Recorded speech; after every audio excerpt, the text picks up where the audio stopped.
Shalom. Shalom. LJ Spurs chat. I'm joined by Simon. I'm joined by Milton. Thank the Lord, because I thought I was going to have to go solo tonight. How are you, lads? All right? All right. Doing well, mate. Just another day at work. I just want to say first, actually, I'll bring it up a few times. I was just telling Simon, I apologise for the last one. How many people were commenting and I wasn't replying on the live.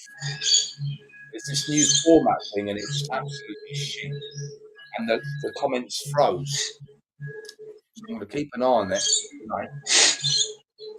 Milton, where are you at work? I can hear loads of like metal or something. I've got the site that I'm working at. We've just got a few trucks doing a bit of work. Oh, that's right. Don't be a bit quiet, will you? Right. Let's just briefly go over last night, which I'm sort of in two minds about because everyone's saying it was a brilliant point and all this and all that. I've got my own opinions. To briefly summarise it, Spurs rescued a point, and let's be honest, a good point at St James's Park. Before the game, myself included, like many fans did, that we'd get absolutely hammered. So fair play to the lads. Spirit. It wasn't really any better performance-wise. No shots on target in the first half of the fourth game in a row. 2 shots on target the whole game, even though we scored from both of them. I've said before, I don't want to come on here and be negative, but I'm only going to say what I see. A team bereft of ideas and a team in no plan or direction or cohesion. It was once again like we'd gone there for the point. And even the first substitutions were made after Newcastle made theirs. So again, reactive, not proactive, seems to be the Thomas Frank way. Just my opinion. So let us know what you think if I'm wrong. Simon? Because my personal opinion, I don't think we played well, to be honest. No, I mean, the first halves of our games is barely watchable. I don't remember the last time we created a good chance in the first half of a match. It's ridiculous. And it's just like we seem to be trying to set ourselves up not to lose, but we're not attempting to win. Yeah, exactly. And it's just really painful to watch at the moment. And it takes the other team to score for us to come to life. Yeah. And it seems to be the way all the time. But yeah, you look at it, and we went and we had to go at PSG the other day. But then we did the opposite. We had to go at them and left ourselves exposed at the back. And it's just like, why can't we find the balance of, the defence can be solid, but we need to have some sort of creativity in attack. Yeah. It's poor, isn't it? Yeah, it was pretty poor. And at the point, by the time of the shady penalty decision, I was just like, to be honest, we've got this far in the game and we don't deserve anything out of the game anyway. So if they get a penalty in the score, it's probably no worse than we deserve. But then we got back in it again. I'm going to say, to be honest, to come away with a point out of that shit show of a performance, fair enough. I'm glad it ain't just me then, yeah. Milton, did you watch it? I watched the replay. Like I listened to the game live, and then when I got home, I watched the game. And under Thomas Frank, we are so toothless and tame. It's like every game we play, it's like men against boys. And I don't understand why he leaves substitutes so late. Why can't he make substitutes at halftime? If things aren't going to plan, change it. Don't give players 10, 15 minutes and see what they can create, because you're not going to get much out of a play out of 10 minutes. I still don't understand why he doesn't make changes at halftime. And I totally agree. We were pretty poor against Newcastle. Like, Vicario made some good saves. The only 2 players out there that were trying were Romero and Bergvall. Yeah. No, you can't really tell me which player actually stood up and put their hand and take the bull by the horns and give it a go. I don't know. Everyone criticised Ange, this and that. Everyone wanted him out, and Thomas Frank is the tactical messiah that's going to save everything. We're playing worse under him. Like, it's not even watchable. Like, you could literally half the times it's like I've got the game on, but I'm not even paying attention to it. It's just like background noise because it's not exciting. You're not going to get bums off seats. Like it's like watching school kids. I'm with you on that one, Milton, because I do sit there. And for people that really know me well over the years, I actually sit there, which is quite amazing, in silence. I'm just sitting there doing this because I can't see something. I don't know if you can, Simon. I can't see a plan. I try and work it out. I just cannot see what is the plan. And the players, to me, look like a load of strangers who have just been bunged on there. You do that. Can you see a plan? I mean, the only thing I can see they're trying to do is not concede. But other than that, I can't see much else going on. Yeah. But they invite so much pressure that they eventually inevitably concede anyway. Yeah. I just want to bring up something real quick. I don't know if it's a UK thing, like fans booing players, but in Australia, like we've got heaps of sports. We've got, football, rugby league, rugby union, basketball, AFL, and I follow every code. And you won't go to a home game and you never see the fans boo a player. Like we could be losing 50-0, we never boo them. You boo the ref, like you might say shit like, your eyes are painted, you fucking dickhead, this and that, but not once you see an Aussie in any sports boo a player. Do they boo at the full-time whistle? No. Even I went and watched the game at the start of the year. The game was in Perth, which is a 6-hour flight. It cost me with accommodation tickets $3,000. We were playing good football at the time. We were coming second on the table. We played the team coming last. We got beaten 44-0. And we cheered the players. Yeah, well done. Always next week, lads. Yeah. And that was after taking a 6-hour flight. Yeah, look, not once. I'm 41 years old and I've lived and breathed sports all my life.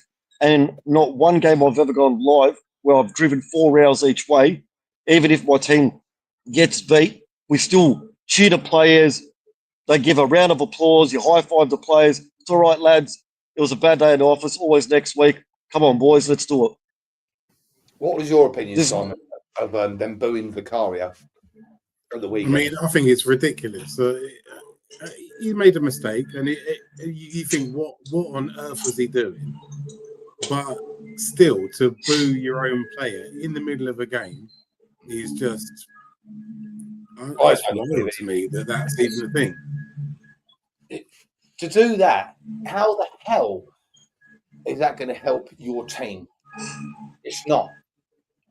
You know what I mean, they do boo at the full-time whistle, which is fair enough. But yeah, like Newell said, it must be a UK thing because I cannot understand why you would boo your own player. I really can't.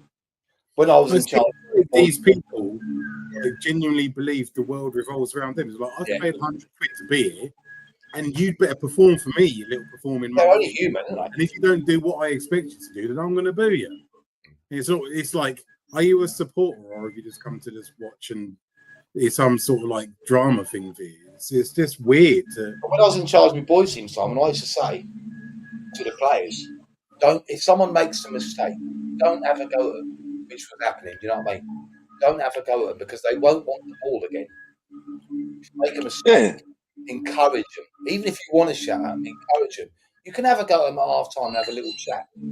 But Thomas Franks faced a lot of criticism for coming out after that game on saying that the fans that boo Vicario are not Spurs fans. But is he right in saying that? Or should he have just not really answered, being a bit more diplomatic? Because when you start calling out the fans over here as well, you're on the downward slope most of the time. Depends who you say to. Me personally, I call it as I see it. If I was a manager, I'd be the same. Like, mate, all right, we made a mistake, but why boo the players? You're just going to bring them down in confidence. If anything, you try to put a bit of positive spin and chin up, boys. It's all right. It's all right. The game's not over. Like, let's keep going. Like, a couple of weeks ago, Vicario was man of the match for 3-4 games and saved our bacon, and everyone's like, oh, he's the best goalkeeper. He does one mistake and they're all over him like a rash. Yeah. Fickle, yeah. Like Simon was saying, all these fans are like all entitled little pricks. I paid £100 and you have to win for me. No, they don't have to. There can only be one winner at the end of the day. But yeah, I don't agree with the booing of the fans. Like I've never booed a player in my life, never will. That's not me. But I agree with Thomas Frank. Like, yeah, there's no need to boo during the game and then giving sarcastic applause when he catches the ball. Whoa, like. Yeah. If I was a Vicario, I'd be turning around to the fans and say, "Fucking pipe down, mate." Simon, is this a? Do you remember when we used to go on the regular, to the home games? Didn't we? Yeah. Whenever Spurs was at home and we conceded a goal, immediately you'd hear ringing down the old wire line, "I'm on Spurs." There's none of that anymore, is it? Is it an The thing entitled is, is it an entitled generation thing? no, because I think that if I think back to like the first season of the new stadium, it used to be rocking in there. First season, 2 seasons, it was absolutely rocking in there. And I didn't go at all last season. So the last time I'd been before that was Spurs v Luton. That was the last time. So it was like March of the year before. Didn't get to go last season.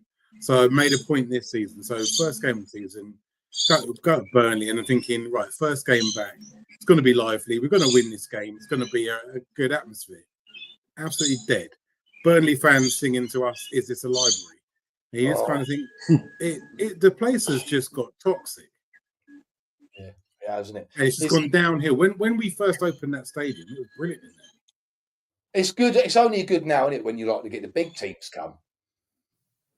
But you can see it in the players. I mean, I'm expecting.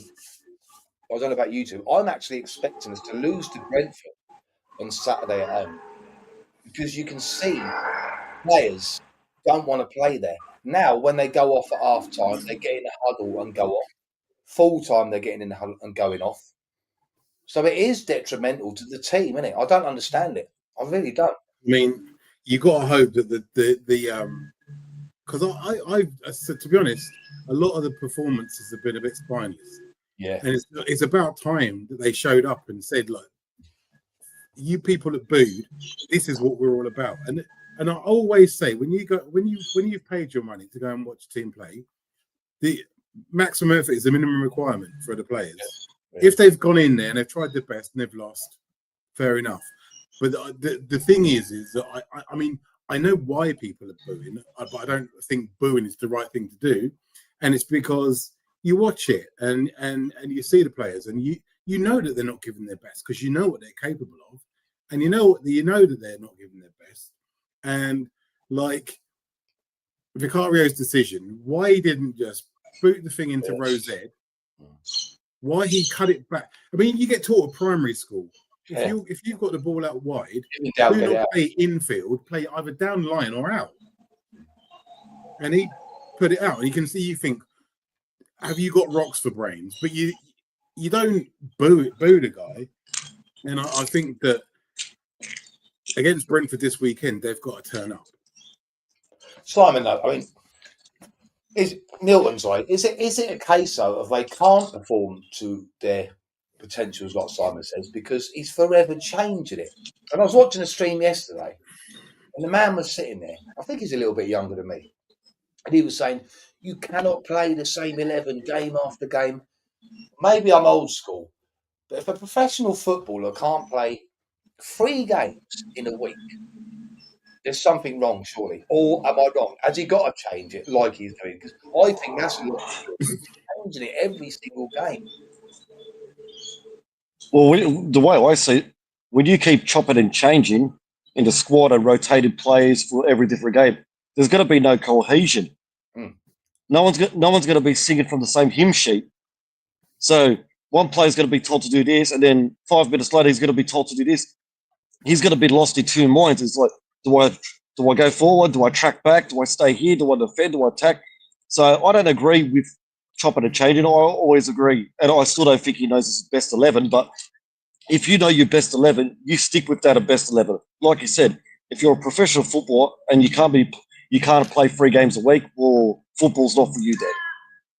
No. But then in saying that, without rotation, you're not going to give other players game time, which they also need as well. So to catch 22, to find a happy medium of rotating certain players for different games and giving other players enough minutes to still build up game time for them.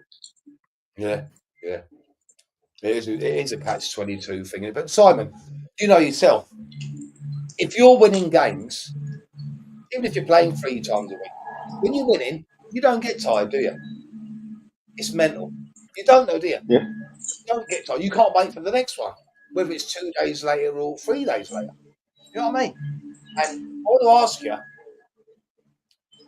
why isn't he giving Xavi more of a run? Because you're not going to adapt to the Premier League if you're just given 5 or 10 minutes at the end. Why don't you just say, look, mate, I'm going to give you the next 10 games, and then surely he will adjust. He looks so fed up the last 2 games. I mean, he looks like he doesn't know what to do with him. Yeah. At the end of the day, you've got to give the boy a run, because you can see there's definitely something there, but we're just not giving him a run again. So how's he ever going to acclimatise if you don't put him in there? Yeah, there is a player there, and you can see it. You can see it. And what I wanted to bring up, if it's true to believe, if it's real, that back at Brentford, Thomas Frank wanted Archie Gray and Brendan Johnson. You did, if yeah. it's true to believe, you wanted them both. How come they really play? That's a mystery, as Simon just said, though. He doesn't seem to know his best team. Like BJ, as much as fans can criticise him, all he does is score goals, tap in Merchant. He scored like 17, 18 goals for us last year underage. Yeah. And now, like, our top goal scorer is not even getting game time. With all our And another defenders. thing, yeah, and another thing I wanted to bring up about the like building of the players. If I was players like Van der Ven or Cuti Romero, I'd be thinking I'm not going to re-sign another contract. What, to get booed week in and week out by home fans? Fuck this! I'm going to go to a club that appreciates me. I said that you're so the other day, yeah. By booing the fans, these players are going to be thinking, fuck, give it at 100%. We're trying our best and we still get booed. I'm out of here. I'm not signing a new contract. I'll double my salary anywhere else. Yeah. Simon, what did you think of Pedro Porro's outburst the other day? I mean, to be honest, it's probably as crazy as booing the players in the first place.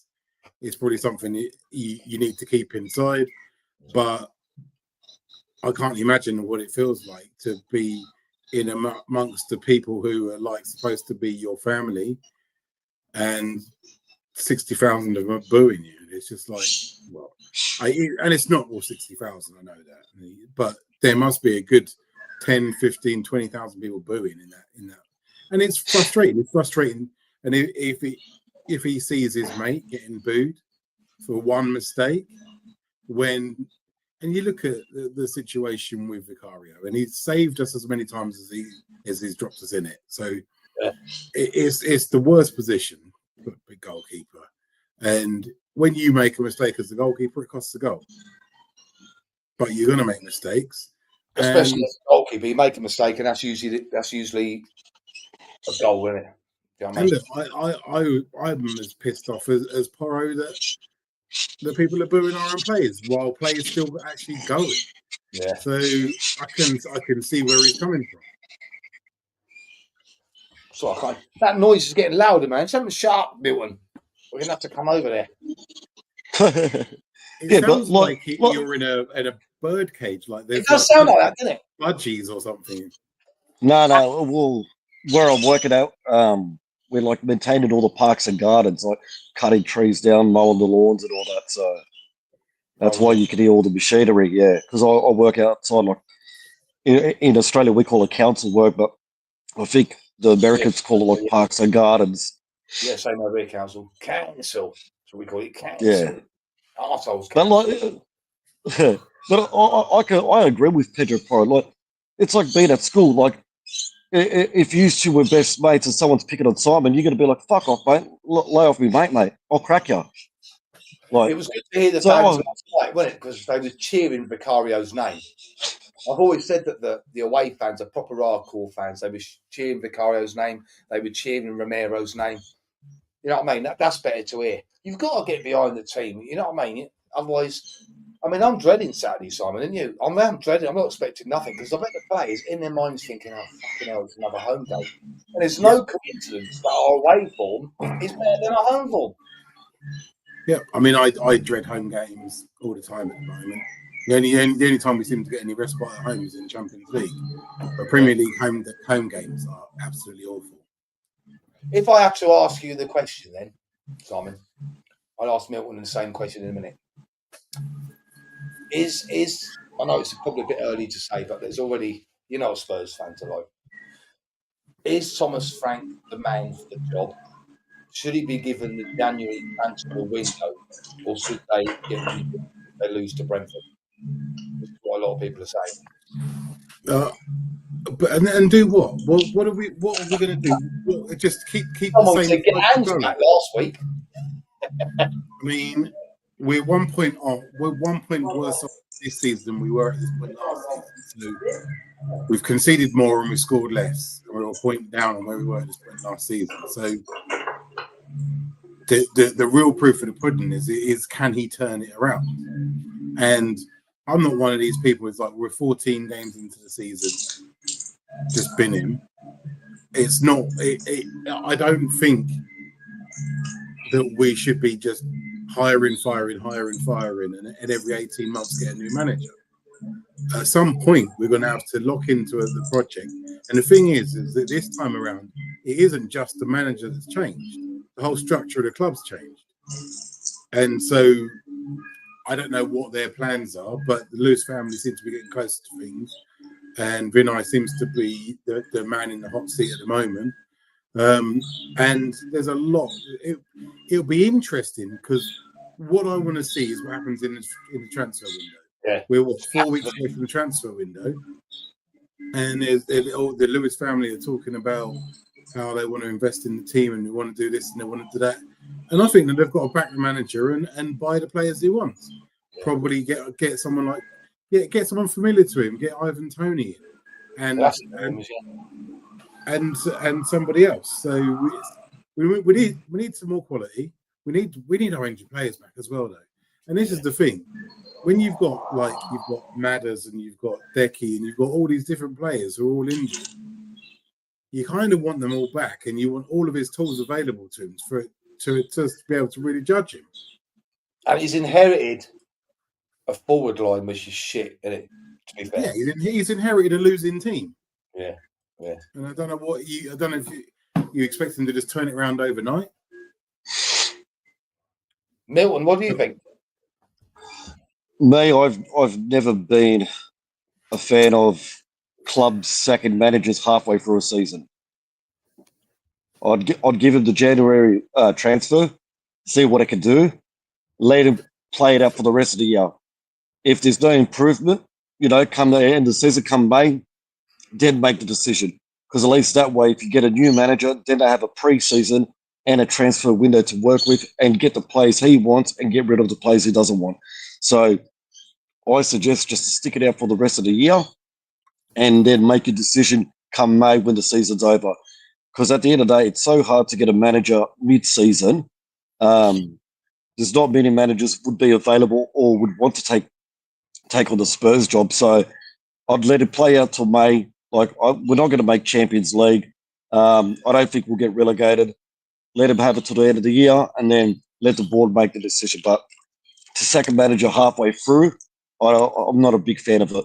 Fair enough if we're like a Wolves or a Leeds, like when you're in a relegation battle, a bit of a scrap. But in all honesty, we're not going to get relegated. We won't be in a dogfight down the bottom. I think we'll finish mid-table pretty much where we are. And, give them a decent amount of money to spend in January, so whatever it may be, 150, 160 million, and get rid of players that he's not going to utilise. We're going to take losses on players like Bissouma and all them, get rid of the deadwood, and bring in 2 or 3 decent players that will fit into 11 and improve the squad immediately. None of these young 17, 18 years old starlets. We need ready-made players now. Yeah, we do. Yeah. Would you be happy with Tony coming in, for example, then, Simon? Yeah. I think that he's already proved that he can do it in the Premier League, and I think he's familiar to Frank. He knows how to work with Frank, so it's just like it feels like a no-brainer. So you think a striker, a left winger, and a lot of people are saying about the midfield being a bit weak. I mean, I'll tell you what, if we landed Tony and Semenyo, I'd think that would be the best transfer window ever. Yeah, I think a few clubs are in for Semenyo, though, aren't they? Well, there's talk of him having a 65. I mean, it's a stupid release clause. No, don't get me started on release clauses, but he's supposed to have a 65 million release clause. So I think he's worth that all day long. Yeah, easily. Well, I don't know if it's true, but what I heard through the grapevine is Liverpool want him to replace Salah with. Yeah, Liverpool do want him, and I think they said that City want him as well, and Arsenal, and I think he is an Arsenal fan. Correct, he is an Arsenal fan. Yeah. So, and we also need a January. We also go on, carry on. With players, we also need like a ball playing midfielder. We don't got that in our team. We don't got someone like a Bruno Guimaraes who can defend, take on the ball, and find a pass, score, assist. I'd love him in our team. A good player. He's a good player. He's quality. He's gravy. The thing is, I've been saying for ages, this January window's massive, but I haven't forgotten the fact it's notoriously difficult to get quality because a lot of the teams, especially with the Champions League format, could still be in, and most likely the quality players are still going to be in the Champions League, aren't they? Money talks. That's why Tony would work. Yeah, he would do, yeah. I think he's on 400 grand a week. I can't see Tottenham stressing that. But the other thing, I don't know if you know this, there was a rumour today, and the Lewis family wasn't keen on Frank anyway. It was Daniel Levy that made the decision. So I'm just wondering, if they did lose to Brentford, it actually wouldn't surprise me if they did pull the trigger. Like I said, it's all order and reshuffle. I know that Vinay that came from Arsenal was the main patient with Arteta, and obviously, unfortunately, Arteta's proven his worth at the moment, ain't he? I hope that they keep him, but the worrying thing is for me, I'm an earlier Mill, is I can take results being up and down when a new manager takes over, but I just cannot handle it when I can't see a plan, and I can't see one. That's my worry. Is he out of his depth? But in saying that, Lou, all right, say you're part of the Lewis family. You can, you pull all the strings. If you got rid of Thomas Frank today, who would you go for? Which manager is available? And which manager would actually take the job? I'll be knocking on Crystal Palace's door, to be fair. Glasner? Yeah, I would, yeah. But you reckon he'd want to come to Spurs? I don't think so. He'd be thinking to himself, what a mess of a club. But for some reason, we are still known as one of the big clubs. So going from Crystal Palace to Tottenham is always going to be a step up in terms of money, in terms of getting yourself out there.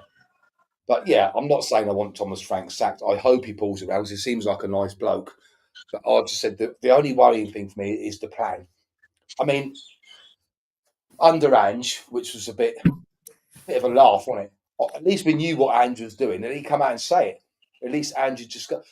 Ange used to sit there and say, "We're going to beat these today," and more often than not, we lost. Thomas Frank seems to be concentrating more on the, as I said in my first thing, he seems to be concentrating more on what the opposition can do to hurt us rather than what we can do to hurt them. And it's the same in his substitutions. When he made the substitutions last night, he reacted to Newcastle's substitutions instead of putting his stamp on it and saying, I'm putting these on to do this. Do you know what I mean? So that's the two worrying things for me. But I want him to succeed. But do you see what I'm coming from, Simon? I mean, you can see it in the way that they set out in games. The ultimate goal seems to be to try not to concede a goal.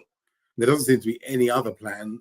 And you look at it in the last 4, 5. How many games is it? We haven't even had a shot on target in the first half of the game. It's like 4 or 5. Mental. 5. That's crazy, man. I mean, they only had 2 shots on goal on target last night. And they were by a centre back. Yeah. It's absolutely crazy, isn't it? It's worrying, isn't it? But yeah, we've just got to sit through. So I've seen so many things in social media. It seems to be half and half again. But again, I don't take much notice of social media because many of them seem like the fans. They seem to be like the fans at the games that are booing. I hope there's no booing. I hope they cheer Vicario's name at home, maybe before the game or something like that. It's prediction time.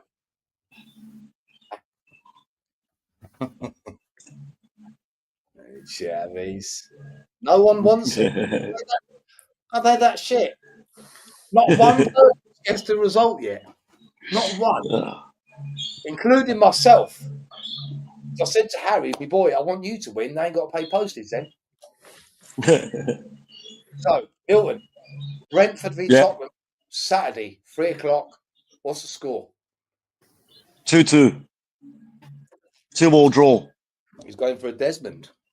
Simon? Yeah, You reckon we'll be winning and then let it go in right at the end? I think we'll score. I think we'll score first, concede 2 goals, and then get a late equaliser. I'm going to go crazy. 2-1 us, and we're going to score in the first half. How about that? He's been on the crack pipe, man. I was going to say, I've been drinking. But it can't be any worse than the other day. I mean, Simon, briefly before we go, so I haven't spoken to you since. When we played Fulham, did you watch that? What was you thinking after 10 minutes? Or did you throw your TV out the window? Well, I mean, after 5 minutes, it was just like, what the fuck is this? I mean, the first goal, that seems to be happening to us a lot. These goals, pot shots, deflecting, no one can do anything about it. You think, fine, okay, they got lucky on that one, regroup, let's go. And then literally 2 minutes later, there's a stupid mistake like that. And then 5 minutes in, and we're 2-0 down to Fulham. It's just like, how? Yeah, I was in shock, to be honest. It was a good finish, though. That second goal was a great finish. The thing is, though, like Simon said, the first goal was a deflection. But when you watch it back, the man that shot, Tete, wasn't it? Yeah, He had Tete. so much time to have the shot. It was a crap shot. The geezer that went down the right got past Porro, and I can't remember who the other one is now. I think Bergville. So easily, and I thought, this is mental. I want to see him come out against Brentford and really go for it. Because if you really go for it, for 10 minutes at the very start, the crowd will get behind them. It will get behind them. If you start a game the way we started against PSG, and the crowd will be behind you. Yeah. Finish it the way we finish against PSG, and they'll probably start booing again. But it's really bad, isn't it?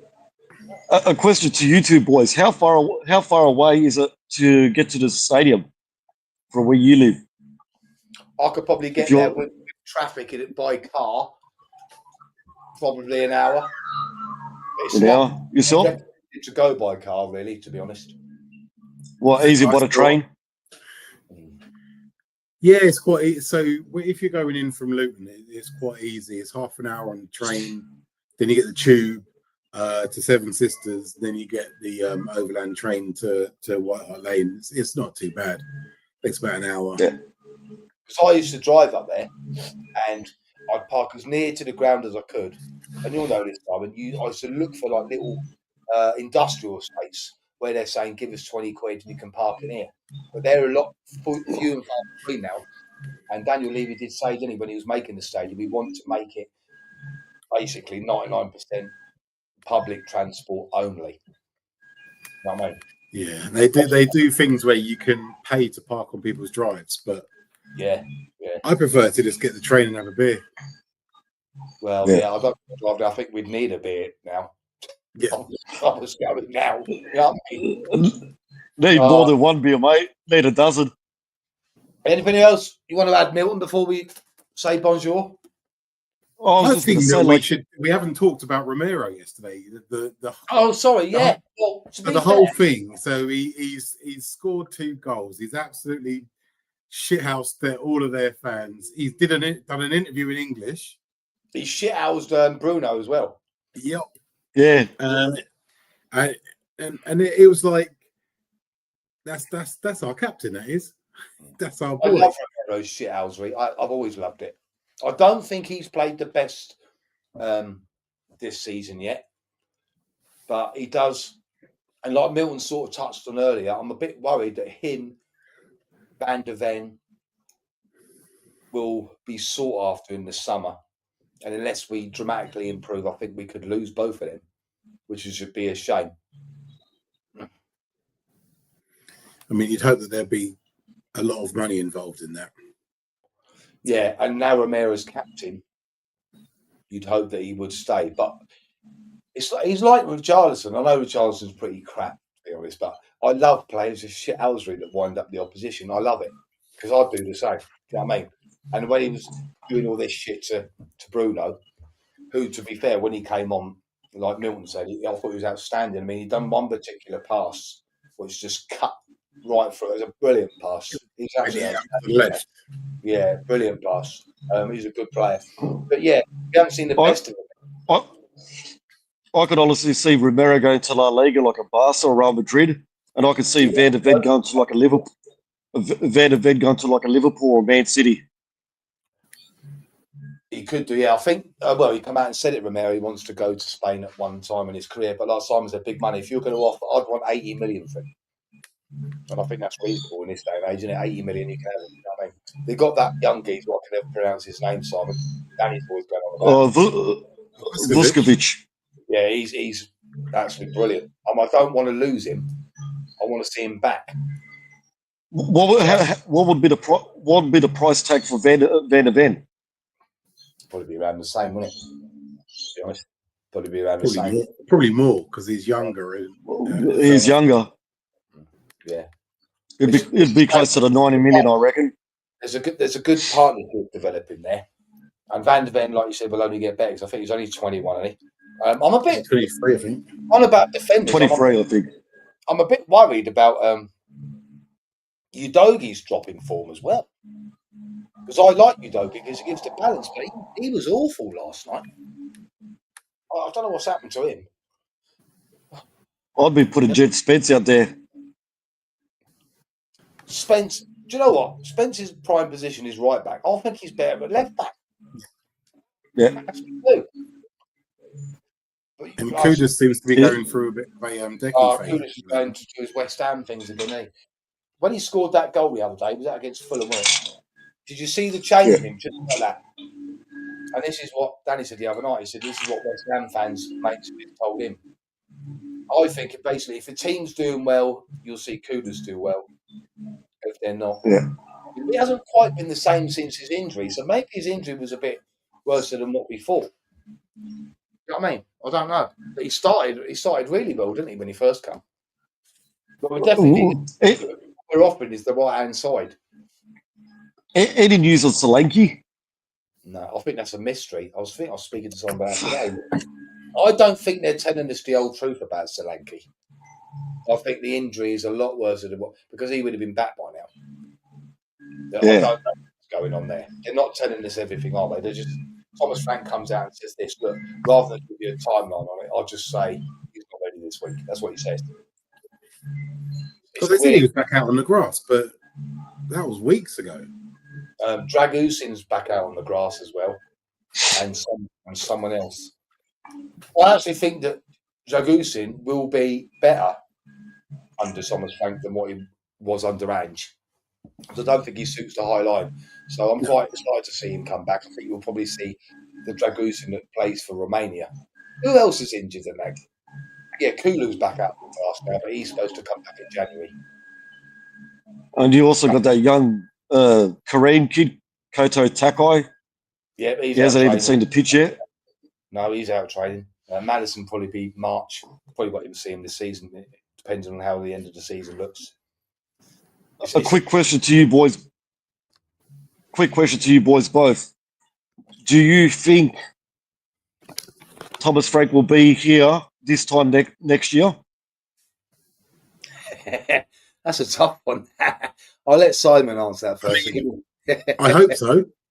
I hope so. I hope he turns it around. But it would be interesting because we'll see what this management team is all about. How long will they put up with it for? Will they back him? I mean, that's the first thing. They have to back him first. I think that they can't sack him without backing him first. So we'll see what the January transfer window goes like. That's what we'll see when we get the injuries back and see what he does with it all. But hey, I don't think he can be sacked during this season, and we just have to see if the rest of the season goes like the back end of last season, then he probably will be gone. But I don't see it. I reckon he'll get there. I think that's a question that we can't really answer because it's too early. But if I had to guess, I'd say ask me at the end of the window, even before any more games are played after the window. See what signings he gets. Judging by them signings, I would take an educated guess then. I don't think you can now. Yeah, if he did get sacked, the manager, me personally, that I'd like at Spurs, Eddie Howe. He wouldn't come. I'd like Eddie Howe's. I said Eddie Howe before, but he wouldn't. I don't think he'd come to us. Yeah, but I know he would have come. That'd be the one manager I'd go for, like all guns blazing. That's my pick. If he put up with it. While we're on it, Simon, I'm just going to check it. Are there any news on the Scum at the moment? They're 1-0 up. 1-0 up. Oh, yeah, they're 1-0 up. And Chelsea are losing 1-0 to Leeds. Are they? Yeah. They're a funny team, aren't they, Chelsea? All they can't. I mean, that game last night, Man City 5-1, I thought, cushy. Then it went 5-2, 5-3, 5-4. My arse was going. What's going on there? That was crazy. And they're all cracking goals. Every goal was a cracking goal. Yeah. I don't think it's a case of City took the foot off the gas or what, but I think, and I hate saying this, I think this season is Arsenal's to lose. And if they bottle this, if they bottle this one, there's no chance. They'll never win it, mate. They'll never win it. If they can't win this one, there's no coming back from that. I don't get it. God, imagine that song. We'll never hear the end of it. We'll have to hide. Oh my God. Will it? I mean, they're unbearable when they're not winning it. Yeah. Well, the worst case scenario for us, imagine Arsenal winning the league and Champions League in the same year. Oh, mate. You'd have to relocate you'd have to relocate somewhere else. We'll join you. We'll come over to Australia. Yeah, we'll come up for the council. Well, but in Australia, the biggest supporter base in Australia, like in all of Australia, Liverpool. Yeah, it'd be Liverpool. Second is United, and then third would be Arsenal. Ooh. They get Liverpool is a massive following in Australia. Yeah, like you go anywhere out in public, you'll see at least one person wearing a Liverpool shirt and one wearing a United. I think Arnie Slot's getting a bit caught out, really. I think he took over there last year. Didn't need to change anything because it was Klopp's team, won the league. He's tried to put his stamp on it this year. That's completely fucked it up, to be honest with you.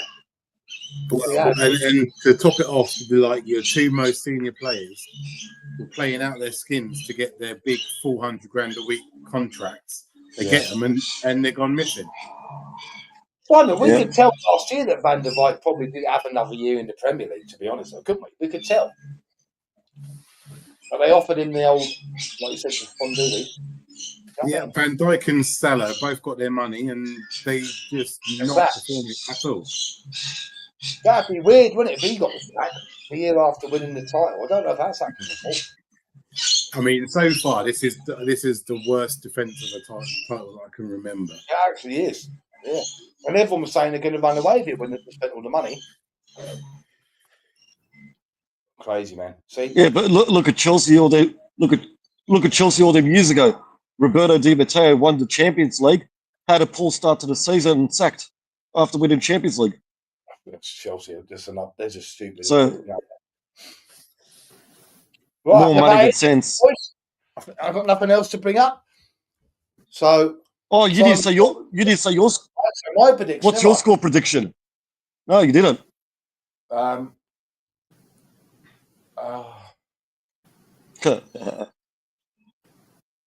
Brentford. So we've got a Spurs win, a Brentford win, and a draw. Well, one of them is going to be right. I don't like saying that, but the thing with me is, as I've been saying all night, it's the plan. There isn't a plan. There's not a plan. And I just think that I can't remember his name, but the striker that they've signed, the black fella, he looks well good, and I think he'll score. Yeah. I get a brace, to be honest. You know what I mean? The only thing I can hope for is that Thomas Frank, because he's such a in-depth manager and studies the teams, he'll know Brentford. It might get a 1-1. My heart's saying 1-1. I really hope it's 2-2 because I need a new coffee mug. Well, I did say I mean, how much would it cost me to send that there? And would it arrive in one piece? It would arrive in one piece, but I wouldn't know how much it would cost to send. It probably cost me about £60. Hey? You can afford that, money bags. Oh no, I got no money, man. I'll have to hide it for a long. We're all broke. Doesn't matter what part of the world that you're living in. Yeah, it's tough everywhere. Yeah, everyone's struggling at the moment. You know what I mean? Yeah. All right, boys. I'll leave you to it. Cheers for coming on. And Cheers for having us. His prediction. 2-2, baby. 2-2. Shalom. Shalom.